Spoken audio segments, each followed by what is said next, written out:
ఏ శుభకార్యానికైనా శుభారంభం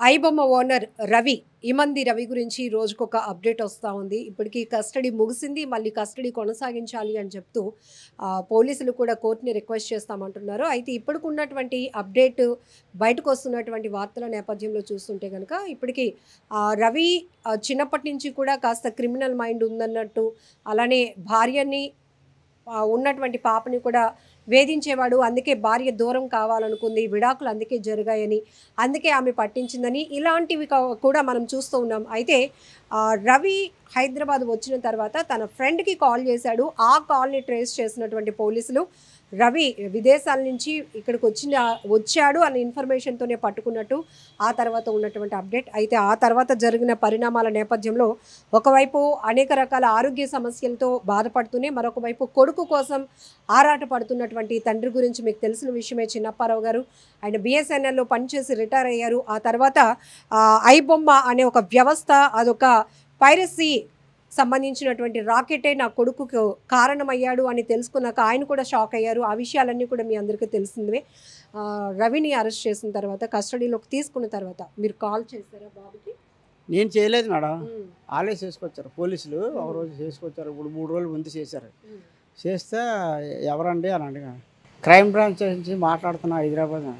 నమస్కారం సార్ చెప్పండి అని. మీ అబ్బాయి ఒకసారి మాట్లాడుతాడు. ఇచ్చారు పోలీసులు. ఇస్తే ఏం బాబు ఎలా ఉంటాయి? నాన్న ఎలా ఉన్నావు? బాగున్నావు. నేను బాగానే ఉన్నాను బాబు, నీ గురించి ఆలోచన, ఎందుకు ఇలాంటి పని చేసావు, మనకు ఉండేది మనకు చాలు కదా, ఎలాగో బతకడం సరిపోతుంది కదా, మనకు ఎందుకు తల్లప్పుడు అంటే, నేను పర్వాలేదు బాగానే ఉన్నాను, నువ్వు బాగుంటు అది చేద్దాం, నేను బాగానే ఉన్నాను నువ్వు బాగుండు అని చెప్పాను. అంతవరకే. అయితే ఫోన్ కట్ చేశాడు, కొన్ని సెకండ్లేనండి. అయితే మరుసటి నాకు ఐడియా వచ్చింది.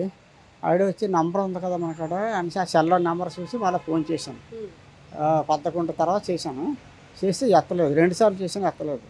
అంటే అంటలేండి, అప్పుడే అంటనే కాలు మళ్ళీ చూసి ఎత్తలేదు. సర్లే అని ఊరుకున్నాను. వాళ్ళే మళ్ళీ 2:30 అయింది ఫోన్ చేసుకొచ్చారు. నంబర్ కొంచెం గుర్తుపెట్టాను. మళ్ళా నమస్కారం సార్, నేను ఇమంది రవి వాళ్ళ నాన్న. తెలుసాను అంటే, సార్ మా కుర్రోడితో ఒకసారి కొన్ని సెకండ్ మాట్లాడుతాను సార్, ఇవ్వండి ఒక 1/2 నిమిషం అంటే ఇచ్చారు. ఇస్తే మాట్లాడారు. ఏనాయనా అక్కడ ఒక్కడో అయిపోయాయి కదా, నీకు ఎవరు లేరు కదా, మరి ఇక్కడ మన తెలిసిన లాయర్లు ఉన్నారు, లాయర్లు పెట్టమంటే పెడతాను, నువ్వే ఇబ్బంది పడకు, నేను నా చేసే పని ఏదో నేను చేస్తాను, మంచోళ్ళే లాయర్లు ఉన్నారు అని. వద్దు, ఇక్కడ ఉన్నారు నాకు తెలిసిన వాళ్ళు, చూసుకుంటారు. సరే అయితే నాకు శ్రమ తగ్గించినోడు అయ్యావు, కానీ ఏ అవసరమైనా నాకు ఫోన్ చెయ్యి, నా చేతనైన వరకు, నా చేతలు ఉన్నంత వరకు చేస్తాను, లేదు డబ్బులే కావాలన్నా అరేంజ్మెంట్ చేస్తాను అని చెప్పాను. అలాగే అన్నాడు, అంతవరకే. ఆ తర్వాత ఫోన్ పెట్టాం, అయిపోయింది. అంతకన్నా నాకేం తెలియదండి. చూడాలని ఉంది రా నాన్న అని అలాగేం లేదు. అంత ప్రేమలు ఆడికి లేవు, నాకు లేవు. మా కుటుంబం నలుగురు అంతే, ఎవరి మీద ఎవరికి ప్రేమ ఉండదు, ఏదో బతుకుతున్నంత వరకు. భార్య పట్టించింది అని వార్త వచ్చింది. అంటే భార్యని పాపని కూడా మీ అబ్బాయి రవి వేధించేవాడని, అందుకే ఆవిడ అతని నుంచి విడిపోవాలనుకుంది, విడాకులు అయ్యాయి అని. ఎంతవరకు వాస్తవం అంటారు? చాలా మంచోడు అండి, మంచోడు. అలా అవన్నీ తప్పుల మాటలు, తప్పుల ప్రసారం. ఆడు అలా అన్నాడని అనుకోలేం, మా కోడలు కూడా అలా అన్నదని అనుకోను. వీడు పిల్లని బాగానే చూసుకుంటాడు, మా కోడలు బాగా చూసుకుంటాడు, మా కోడలే మంచిదే. కాకపోతే ఇక్కడ అంతా జరిగింది ఏంటంటే వాళ్ళ అత్త అంతా చాలా మేధావండి. ఆవిడ అత్త ప్రవర్తన నాకు నచ్చలేదు. ఆవిడ ముసలైపోయిందండి, ఏం కావాలి, మందులు కావాలా, 3 పూటలు అన్నం కావాలా, అలా కాదు. ఈవిడ తెచ్చిన జీతం అంతా పులుసులు వేసేసి, ఆవిడకు ఒక కారు డ్రైవరు. ఈవిడికి ఎందుకండి ఇవన్నీ సోకులు, రోజు షాపింగ్లు. ముసలైపోయింది, ఆవిడకి కావాలా, ఏమనంటే నా కూతుర్ని నేను చదివించాను, ఉద్యోగం చేసుకున్నా, ఆ డబ్బు అంతా నేను ఖర్చు పెట్టుకుంటానని 10 పైసలు ఉంచకుండా ఖర్చు పెడుతుంది. అలాంటప్పుడు వీడికి బాధ అనిపిస్తుంది కదా, ఉద్యోగం వెళ్ళడం ఎందుకు, ఖర్చు పెట్టుకోవడం అంటే. ఉద్యోగం మానేయచ్చు, చేయొచ్చు. ఉద్యోగం చేసిన పేరే కానీ డబ్బులు 100 రూపాయలు కూడా ఇవ్వకపోతే ఇంట్లో ఎందుకు, వేస్ట్ కదా ఆ ఉద్యోగం. ఏమనంటే నా కూతురు నా కష్టం అని. ముసలైపోయిన తర్వాత ఎందుకండి ఆ పోజులు, లగ్జరీ ఎందుకండి?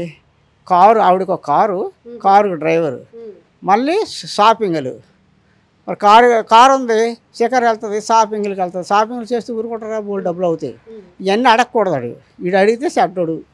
మా కోడలు అడిగిందని నేను అన్నాను, ఆవిడ మంచి ఆవిడే, మా కుర్రాడు మంచోడే. పిల్లకి ఎందుకు వేధిస్తాడు? రతనాల బొమ్మ మా మనవరాలు. మాకు తలుచుకుంటే బాధ వస్తుంది. ఆడు కూడా బాగా చూసుకోండు. తప్పమ్మా, లేనిపోయి మాట అనుకోకూడదు. మా కోడల్లో అన్నం, ఆడిన అన్నం, వాళ్ళ అత్త వల్ల వచ్చింది ఈ బాధ అంతా. ఆవిడేమైనా ప్రెజర్ తెచ్చారా, ఎక్కువ సంపాదించాలి, ఎందుకు పనికిరావు, అలాంటి మాటలు ఏమైనా అనడం వల్ల రవి ఇలాంటి డైవర్షన్కి వెళ్ళి వినలేదు, ఆడు చెప్పలేదు. కానీ అర్థం చేసుకున్నాను నేను. అంతే, ఆవిడ చేసినవన్నీ డబ్బంతా నీళ్ళ ఖర్చు పెట్టిస్తారు ఆవిడ. వీడినేమో అంటే ఒప్పుకుంటాడట. వీడు సొమ్ము తిని వీడినంటే ఊరుకుంటాడట. ఏదో అని ఉంటాడు. వీడిని పుణ్యానికంటే ఊరుకుంటాడట. ఇప్పుడు మిమ్మల్ని మీరున్నారు, నేను మిమ్మల్ని అనవసరంగా అంటే మీరు ఊరుకుంటారా? ఊరుకోరు కదా. ఏది మర్యాద మీకు ఇచ్చిన మర్యాద మేము, మాకు ఇచ్చిన మర్యాద మేము ఇచ్చుకోవాలి. అంతవల్ల ఆవిడ మంచిది కాదు నాకు తెలిసిపోయింది. ఆవిడ పెళ్ళినప్పుడు చూసినప్పుడే తెలిసిపోయింది. అంటే కేవలం మీ అబ్బాయి వాళ్ళ అత్తగారి వల్లే వీళ్ళిద్దరూ విడిపోయారు అవ్వచ్చు. అది 100కి 100% అవ్వచ్చు. కానీ చెప్పిన మాటలు వినకూడదు. ఆ పిల్లే కదా, ఏ పిల్ల కూడా చెప్పిన మాటలు, ఏ మనిషి స్త్రీ అయినా పురుషుడైనా చెప్పిన మాటలు వినకూడదు. వింటే మాత్రం కుటుంబాలు విడిపోతాయి, మనుషులు విడిపోతారు. ఎప్పుడు నేనున్నానా, నాకు 100 మంది చెప్పానంటే వెంటనేమో, నాకు ఎవరు చెప్పరు కూడా. చెప్తే వెంటనే పెళ్ళి అయిపోద్ది. ఆడవాళ్ళకైనా మగవాళ్ళకైనా పెళ్లి చేసేస్తాను వెంటనే. నేను నీకు తెలిసారా అయితే వాళ్ళు అడుగుదాం అంటాను. అంతేగాని ఒకళ్ళు చెప్పారని నేను రియాక్ట్ అయ్యాను. నాకు చూడాలా, నా కంటితో చదువుతో వినాలా, నేను మాట్లాడతాను. ఎవరైనా చెప్పినా విన్నాం, నాకు ఎవరు చెప్పరు. ఇప్పుడు మీ అబ్బాయి రవి పైన కూడా సినిమా ఇండస్ట్రీకి చెందిన పెద్దలు కొంతమంది రకరకాలుగా, అంటే రవి లాంటి ఇంటెలిజెంట్ పర్సన్ని పోలీస్ డిపార్ట్మెంట్లోనికి తీసుకుంటే ఆ నాలెడ్జ్ని మనం సైబర్ నేరాలు అరికట్టడానికి ఉపయోగించవచ్చని కొంతమంది మీకు ఆల్రెడీ తెలుసు, ఎన్కౌంటర్ చేసేయాలి, ఇలాంటి వాళ్ళు ఉండకూడదని అంటారండి. ఆడికి లాభం. సి కళ్యాణ్ అడుగుడుగా 100 కోట్ల సినిమా పెట్టి 1000 కోట్లు మింగియాలని చూశాడు. ఆడికి నష్టమే జరుగుతుంది. ఆడు అంటాడు, ఆడు ఎన్కౌంటర్ చేసేమని ఆడు అంటున్నాడు. ఆడిని ఎన్కౌంటర్ చేసేమని నేను అంటాను. ఆడు ఎన్కౌంటర్ చేసేమని పోలీసులు చెప్తే పోలీసులు చేసేస్తారా? లేకపోతే నేను చెప్తున్నాను, దండం పెట్టి పోలీసులు చెప్తున్నాను, ముందు ఆడిని ఎన్కౌంటర్ చేసేమని చేస్తారా? అంతే. ఆడేవాడు నేను అవ్వండి చెప్పడానికి. చట్టం ఏం చేయాలి, చట్టం చేస్తుంది. ఆ రూల్స్ ఎలా ఉన్నాయి వాళ్ళు ఉపయోగపడదు. అంతేగాని ఆడు ఎవడో నేనేవాడిని అండి చట్టం దగ్గర. అందరూ ఎంత డబ్బు ఉన్నాడని, ఎంత గర్వం ఉన్నా చట్టం తల వంచి ఉండాలండి. మనం తప్పు చేసాం తల. కొంతమంది మీ అబ్బాయికి పూర్తిగా వ్యతిరేకంగా వెళ్తే, కొంతమంది మాత్రం మీ అబ్బాయి ఇంటెలిజెన్స్ని, అంటే ఆ మేధాశక్తిని ప్రశంసిస్తున్నారు. ఇలాంటి వాళ్ళని మనం రైట్ వేలో ఉపయోగించుకోవచ్చు. నేను అవన్నీ నాకు అనవసరం అండి. మనం 100 మంది 100 రకాలుగా కొనుక్కుంటాం, మనకు అనవసరం. అది ఆడు తెలివితేటలు ఉన్నాయి, ఓడుకుంటామని గవర్నమెంట్ అన్నది అనుకోండి, ఆడిష్టం. నేను ఇస్తానంటే మీ తెలివితేటలని అంటే ఆడిష్టం. చేసేవాడు ఆడు, నేను చేయలేనండి, నాకు ఇంకా నా ఒప్పుకు లేదు అని అనిసాడు అనుకోని ఆడిష్టం. ఆడిని నేను చెయ్యి వద్దని నేను అన్నాం, గవర్నమెంట్ కోరమని నేను అన్నాం. ఏంటన్నా, అందువల్ల అవన్నీ వాళ్ళ పర్సనల్. ఇంకా మనమేమో ఆశ. మొదటి నుంచి ఒక తండ్రిగా పిల్లలు, ఒక 4 పిల్లలు ఉన్నారు, వీళ్ళు ఎందులో మంచి ఇంటెలిజెంట్ అలా మనకే తెలుస్తుంది తల్లిదండ్రులుగా. ఫస్ట్ నుంచి రవి మైండ్ సెట్ కానీ మంచోడమ్మా, మంచోడు. ఇప్పుడు నేను ఎలాగో కామ్గా ఉంటాను, ఆడు కామ్గా ఉంటాడు. ఆడు పని చేసుకుంటాడు, శుభ్రం చదువుకున్నాడు, వచ్చాడు, చేశాడు. అంతేగాని ఒకళ్ళు బాధ పెట్టి మనస్తత్వాలు కావు. మన సొమ్ము ఒకళ్ళు తిన్నారు కానీ ఒకళ్ళ సొమ్ము అరగం. కష్టాల్లో వచ్చాను, ఇంత కుటుంబం ఉంది కానీ కష్టాల్లో వచ్చాను. అలాగే ఆడు కూడా గవర్నమెంట్ ఉద్యోగం చేస్తాడు మా నాన్నని. ఆడు ఎప్పుడు ఇది లేదు. ఆడుకున్న బాధలో ఆడు కష్టాలు పడిన రోజులు ఉన్నాయి. మరి మాకు ఇంట్లో గొడవలు రావడం వల్ల ఇవన్నీ జరగడానికి నా పిల్లం కారణం. మరి ఏం చేస్తాం? ఇప్పుడు సినిమాల్లో కొన్ని చూస్తూ ఉంటాం కదా, ఒక హీరో, ఒక క్యారెక్టర్ బాగా కష్టాలు పడి ఒక సమాజం మీద ఒక అవగాహన కావచ్చు, లేకపోతే ఒక కసి కావచ్చు, విరక్త కావచ్చు, అవన్నీ ఉంటాయి సినిమాలో లాగా. ఆ సినిమాలు ఏంటి, మన జీవితాల స్టోరీలే తీస్తారు. కాబట్టి అలాగే ఉంటుంది.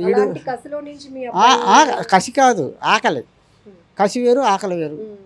ఆకలితో పుట్టాడు, ఆకలితో పెరిగి ఉన్నాడు. కొన్నాళ్ళు ఇక్కడ ఆకలితో ఉన్నాడు. మా గొడవల వల్ల హైదరాబాద్ వెళ్ళిపోయాడు. ఇక్కడ ఆకలితో ఉండలేక అక్కడ ఎవరో ఫ్రెండ్స్ని పట్టుకుని ఏదో అన్నం తినో, ఉన్నప్పుడు తినో, రోజుకి 1-2 సార్లు తినో, అలా కష్టపడి ఆడు స్వయం కృషితో అని నేర్చుకొని ఏదో పని నేర్చుకుని బతికాడు. అంతేకాని ఆడు డైరెక్ట్గా పెద్దోడు అయిపోలేదు, లేకపోతే ఆడికేమో నేను డబ్బు ఇచ్చి ఎంకరేజ్ చేయలేదు. నాకే తక్కువ 4-5 వందల జీతాలు వస్తే ఏం జీతాలండి, మా జీతాలు ఉండి సరిగా ఉండికోవు, దానికి ఉంటే ఒకటి ఉండికోవు సెంట్రల్ గవర్నమెంట్ జీతాలు. మాకు అలాగే ఫస్టులేమో ఇబ్బందులు పడలేదు, ఉన్న దాంట్లో జాగ్రత్త. అది మందులో నలుగురు నాకు కొట్టను, మందు అది కొట్టినట్టుగా అయితే అక్కడ తాగి వచ్చేస్తారు. అలాంటి వాళ్ళు ఉన్నారు మా ఆఫీస్లో చాలామంది. ఇప్పుడు మీ అబ్బాయి వాదించడానికి లాయర్లు ఉన్నారు, నువ్వేం భయపడకు నేను చూసుకుంటాను అన్నారు. సో లాయర్లు ఏమైనా మిమ్మల్ని అప్రోచ్ అయ్యారా? ఎవరు లాయర్ రాలేదు.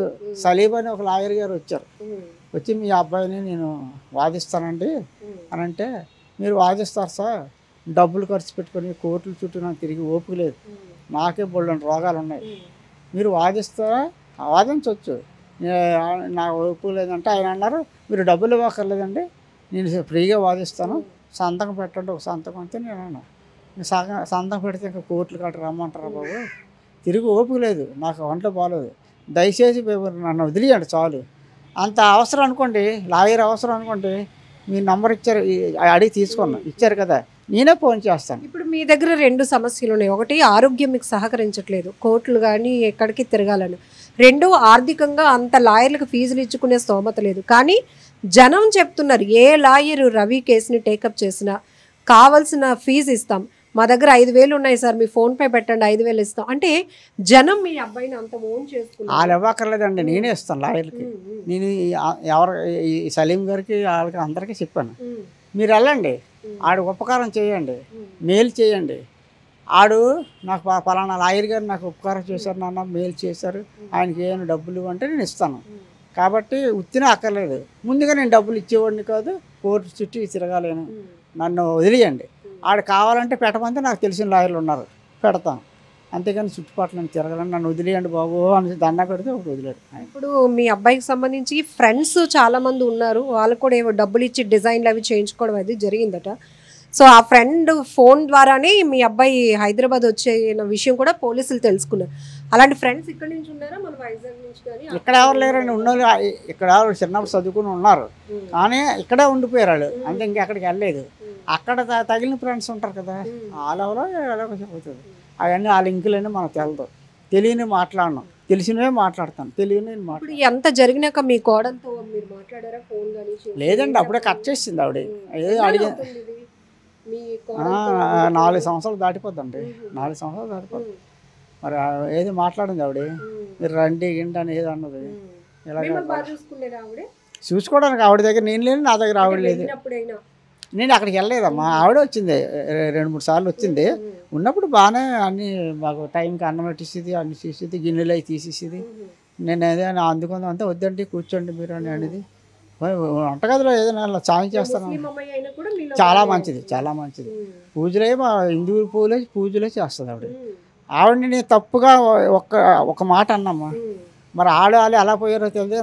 నా వరకు వచ్చేసరికి నేనేం ఆ పిల్ల నన్ను ఏం అనలేదు, నేను సొంత కూతురులాగే చూశాను ఆవిడని, అల్లుడిని కొడుకులాగే చూస్తాను, కూతుర్ని వాళ్ళు కోడలే కూతుర్లో ఒకలాగే చూస్తాను. నా కూతురే మంచిది కాదు చెప్పాలంటే, మా కోడలే మంచిది, నా కొడుకే మంచోడు కాదు, నా అల్లుడు చాలా మంచోడు.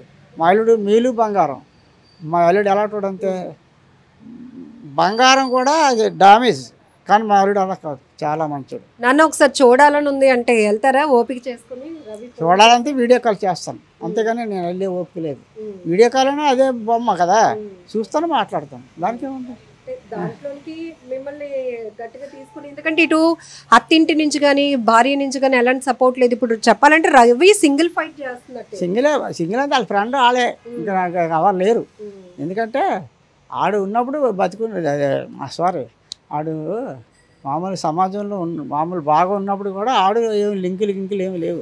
ఇప్పుడు మనం బాగున్నప్పుడు ఏమమ్మా నేను పలకరిస్తే నేను కష్టాలు వచ్చినప్పుడు ఏమమ్మా అని అంటాం. ఆల్మటికాలు ఉన్నప్పుడు ఎవడు వచ్చేస్తారండి, అందరితోనే ఈ సెట్గానే ఉండేది మా ఆవిడ. మా కష్టం వచ్చినప్పుడు ఎవడు వచ్చేస్తారు, రాడు కదా. అలాగేటంటే ఆ రామ మెంటాలిటీ మంచిది. అలాగే మాకు కారణాలు అది ఇప్పుడు బ్లడ్ అయితే నాది వచ్చిందమ్మా, బి పాజిటివ్ నా పిల్లలకు వచ్చింది, కానీ జీన్స్ మాత్రం వాళ్ళ అమ్మ వచ్చాయి. మనం ఏం చేస్తాం, దానికి మనం ఆపలేం కదా. జీన్స్ అనేది మీకు తెలుసు కదా, చదువుకున్న వాళ్ళు జీన్స్ 2 సార్లు మీ అబ్బాయి మాట్లాడినప్పుడు కొంచెం ఏమైనా అంటే తప్పు చేశాను అన్నట్టుగాని నాన్న తప్పు లేదు, రైట్ కాదు, ఏమీ లేదు. మామూలుగా మాట్లాడు, జనరల్గా మాట్లాడు. నేను బాగున్నాను, నువ్వు బాగు, చాలు అంతే. సరే బాబు, ఏ అవసరం వచ్చినా కష్టం వచ్చినా డబ్బులు కావాలన్నా చెప్పు అని అంతే, అంతకన్నా ఇంకేం లేదు. మీరు మొదటి నుంచి మీ అబ్బాయి విషయంలో ఒకటే స్టాండ్ తీసుకున్నారు, తప్పు చేశాడు అని పోలీసులు అనుకుంటే శిక్షను మాత్రం మనం ఎవరైనా తప్పించలేము అని. సో ఇప్పుడు ఈ మొత్తం వింటున్నారు కదా, తర్వాత కూడా ఇప్పుడు మీ అబ్బాయి వాళ్ళ అత్తగారు ఎట్లాంటి బిహేవియర్ ఇవన్నీ మీరు మొత్తం తెలుసుకున్నారు. అందులోనూ మా అబ్బాయి ఆకలి బాధలు చూశాడు కాబట్టి అందులో నుంచి ఒక బాధే, కసి కాదు బాధ తీసుకున్నాడు అని. సో ఇప్పుడు ఫైనల్గా ఏం చెప్తారు పోలీసులకు కానీ ఇంకా మీ?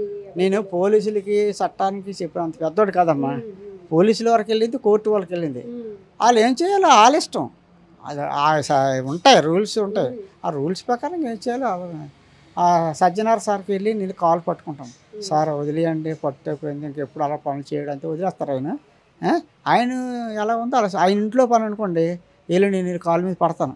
వాళ్ళ ఇంట్లో పని అంటే నేను చేడతాను. యదవా అనేసి జల్ల కొట్టవచ్చు, కాలుతో తన్నొచ్చు, పడతానమ్మా. కొడుకు కోసం కన్నెందుకు తప్పదు కదా, పడతాను. కానీ ఆయన వల్ల చాలా చేయగలరా? ఆయన ఏదో వాళ్ళ చేతిలో ఉండదు, వాళ్ళు చేస్తారు. కాబట్టి బాబుని కస్టడీకి తీసుకోగానే 20 కోట్ల దాకా ఈ పైరసీ రాకెట్ నుంచి మనీ ల్యాండింగ్, అలానే ఈ బెట్టింగ్ యాప్లు అన్నిటి అడ్వర్టైజ్మెంట్ వాటి ద్వారా సంపాదించారు అని. ఇప్పుడు అది కాస్త 100 వరకు ఉండొచ్చు, 100 కోట్లు అన్నట్టు అంటున్నారు. అంటే ఒక నిరుపేద కుటుంబం నుంచి వచ్చి విశాఖ లాంటి ప్రాంతం నుంచి వెళ్ళినటువంటి ఒక అబ్బాయి 100 కోట్లు అంటే అలా అండమే కానీ నాకు వినడమే కానీ మనం అది నిజంతో అబద్ధం అయితే మనకు తెలియకుండా మనం ఏది వాక్కూడదు. వాళ్ళు తెలుసు, వాళ్ళ పోలీసులు తెలుస్తుంది ఎలా సంపాదించడం అంత. కానీ కష్టపడి సంపాదించాడు, వాళ్ళు అన్ని డబ్బులన్నీ ఇబ్బంది పెట్టకూడదు, వాడికి ఇచ్చేయండి. అది నేను కోరుకుంది. కష్టపడ్డాడు, తప్పు అయితే అవ్వచ్చు, కానీ వాడు కష్టపడిన కష్టాన్ని మీరు ఇబ్బంది పెట్టకండి, ఇచ్చేయండి వాడికి. కానీ ఇక మీదట చేసామనుకుంటే నీకు చాలా వార్నింగ్ రా బాబు. కష్టపడి సంపాదించింది అది.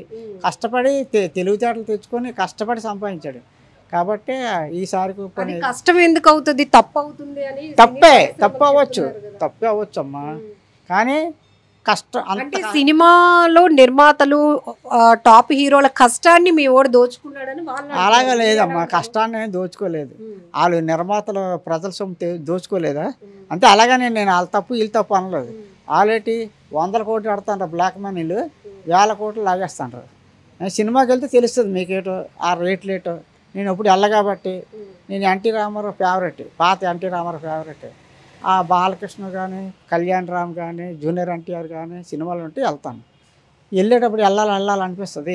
వెళ్ళిన తర్వాత ఎందుకురా బాబు వచ్చాను ఈ సినిమాకి, గోల తల్లెప్పు సౌండ్లు, గోల ఎందుకు వచ్చాను రా దేవుడు అని తల్లెప్పు వస్తుంది. టీ తాగి బాతలు వేసుకుని టీ తాగాలి, అలాంటి సినిమాలు వస్తున్నాయి. ఏం చేస్తాం మరి. వీళ్ళ సినిమాలు అలా ఉంటే ఉన్న వాళ్ళ సినిమాల నుంచి పేర్లు చెప్పక్కర్లేదు ఎలా ఉంటాయో. ఏటమ్మా, ఎన్టీ రామారావు నాగేశ్వరరావు ఉన్నప్పుడు ఎలా ఉండి సినిమాలు తక్కువ డబ్బుతో వందలు వేలు ఎట్టి తీసేవారు. మన స్వయ రాష్ట్రంలోనూ స్వయ స్టూడియోలోనూ తీసేవారు. సైలెన్స్గా ఉండి ఎంతో చక్కని స్టోరీలు ఉండేవి. పాటలే అక్కర్లేదు మనకి, స్టోరీ కొద్దిగా సరదాగా నవ్వుకున్నట్టుంటే చాలు. సినిమాకి ఎందుకు వెళ్తాం, ఇంట్లో బోల్డ్ బాధలు ఉంటాయి, కొద్దిగా సరదాగా నవ్వుకున్నట్టుంటే చాలు. రాజేంద్ర ప్రసాద్ సినిమా ఎప్పుడు వదిలేండి కాదు, పిల్లలు తీసుకుని వెళ్ళండి. ఎందుకు వెళ్ళేవాడిని, సరదాగా నవ్వుకున్నట్టు ఉంటాయి. లేడీస్ టైలర్ అని, ఏప్రిల్ 1 అని, నవ్వు ఆ సినిమాలు, జంబలకడ బాంబాని, ఇలా సినిమాలకి మనం హెల్త్కి వెళ్తాం. ఇంత కష్టం మర్చిపోవడానికి సరదాగా వెళ్తాం. ఇదేంటి సరదాగా సినిమాకి వెళ్తే తలనొప్పిని ఎందుకు డబ్బు ఇచ్చి తలకాయ కొట్టించుకున్నట్టు ఉంటుంది సినిమాలో. ఇప్పుడు ఈ సినిమా పైరసీలు చేసి రవి సంపాదించిన డబ్బు కష్టార్జితం అంటారా? కష్టార్జితం అంటే చెమట కురిస్తేనే కష్టం కాదమ్మా, తెలివితేటలు ఉపయోగించడం కూడా కష్టమే. ఇప్పుడు ఓ లేబరోడు ఉంటాడు, కష్టపడి చెమట కురిచి పని చేస్తాడు, ఆడిది కష్టమే. ఒక జిల్లా కలెక్టర్, జిల్లా ఎస్పీ ఉంటారు, వాళ్ళది కష్టమే. వాళ్ళకున్న కష్టం వాళ్ళది కష్టమే, నేను కాదని కదా. వాళ్ళు ఎంతో బ్రెయిన్తో పనిచేయాలి. వాళ్ళు అంత ఎర్రలేట అంత చేసేదాలు ఇవ్వడానికి. ఏసీలు ఉంటాయి, ఆఫీసులో ఏసీ ఉంటుంది, ఒక కారు ప్రొవైడ్ చేస్తుంది గవర్నమెంట్, డ్రైవర్ని ఇస్తుంది. ఎందుకు ఇస్తారు, వాళ్ళు బ్రెయిన్తో పనిచేస్తారు. ఆ బ్రెయిన్తో పని అది కష్టమే. ఇటు చెమట తట్టలేసి మోస్తేనే కష్టం కాదు, వీడి కష్టం వీడికి ఉంటే వాళ్ళ కష్టాలు వాళ్ళకుంటాయి. కాబట్టి వీటి తెలివితేటలతో కష్టపడి ఏదో చేశాడు. అది తప్పు, అది రైట్ అని నేను అన్నాను. కాకపోతే ప్రభుత్వానికి తప్పే కదా, కాబట్టి ఆ ప్రభుత్వం చూసుకుంటుంది, మనకెందుకు. సో ఇది ఇమంది రవి ఐబొమ్మ ఓనర్ నాన్నగారైన చిన్నప్పారావు గారి మాటలు చూస్తున్నారు కదా. ఎందుకంటే మొదట్లో అయితే కనుక అసలు మీరు మీడియా కానీ వార్తల్లో చూసే వరకు నాకు తెలీదు మా అబ్బాయి ఇలాంటి ఒక పైరసీలు చేస్తున్నాడని అలా ఇలా అని ఆయన అనేవారు. తన ఆరోగ్యం బాగోక ఇక్కడే విశాఖలో ఉన్నటువంటి ఈ ఇంటికే పరిమితమై ఉన్నాను, మీరందరూ ఇప్పుడు మా అబ్బాయి ఏదో జరిగిందని చెప్పి వరుస పెట్టి టీవీ ఛానల్ వాళ్ళు వీళ్ళు వస్తూ ఉంటే తెలుసుకున్నాను, కానీ నాకు నిజంగా నేను ఏది కంటితో చూడలేదు కదా నేను నమ్మడానికి అన్నారు. ఆ తర్వాత జరిగిన వరుస పరిణామాలు ప్రతిదీ మినిట్ టు మినిట్ ఆయన కూడా అప్డేట్ తెలుసుకుంటున్నారు. హైదరాబాద్ క్రైమ్ పోలీసుల ఆధ్వర్యంలో వాళ్ళ అబ్బాయితో కూడా ఈయన మాట్లాడడం జరిగింది. ఆయన కూడా వాళ్ళ నాన్నగారికి కాల్ చేయడం జరిగింది, అప్డేట్లు తెలుసుకోవడం జరిగింది. సో ఫైనల్లీ ఆయన చెప్తుంది ఒకటే, కొంతమంది చెమటోర్చి కష్టపడి సంపాదించేది కష్టం అనుకుంటారు, కొంతమంది బ్రెయిన్ ఇంటెలిజెన్స్ని ఉపయోగించి సంపాదించేది కూడా కష్టమే అవుతుంది, కష్టార్జితమే అవుతుంది అనే ఆలోచనతో రవిగా వాళ్ళ నాన్నగారు అయితే చెప్తున్నారు. ఏది ఏమైనప్పటికీ కూడా చట్టం తన పని తను చేసుకుపోతుంది అన్నట్టుగానే నేను చట్టానికే వదిలేశాను ఈ కేసు మొత్తాన్ని అని కూడా ఆయన ఫైనల్గా చెప్తున్నారు. నిజంగా ప్రస్తుతం ఉన్నటువంటి సమాజం దేనికి ప్రయారిటీ ఇస్తుంది? ఆర్థిక సంబంధాల చుట్టూ మాత్రమే తిరుగుతుంది. మళ్ళీ ఎన్నికలంగానే చాలా విరక్తి కలుగుతున్నాం. మంచి అనిపిస్తుంది కదా, లేడీస్ కూడా ఛాలెంజింగ్ జాబ్స్ చేసినప్పుడు చాలా బాగుంటది. ట్రాఫిక్ అసిస్టెంట్స్ గా నియమించిన ట్రాన్స్జెండర్స్ అందరితో సాల్యూట్ చేయించుకుంటున్నారు. ఫుడ్ డెలివరీ ఇవ్వటానికి వెళ్ళినటువంటి డెలివరీ బాయ్ అనిల్ పై కళ్ళ ముందు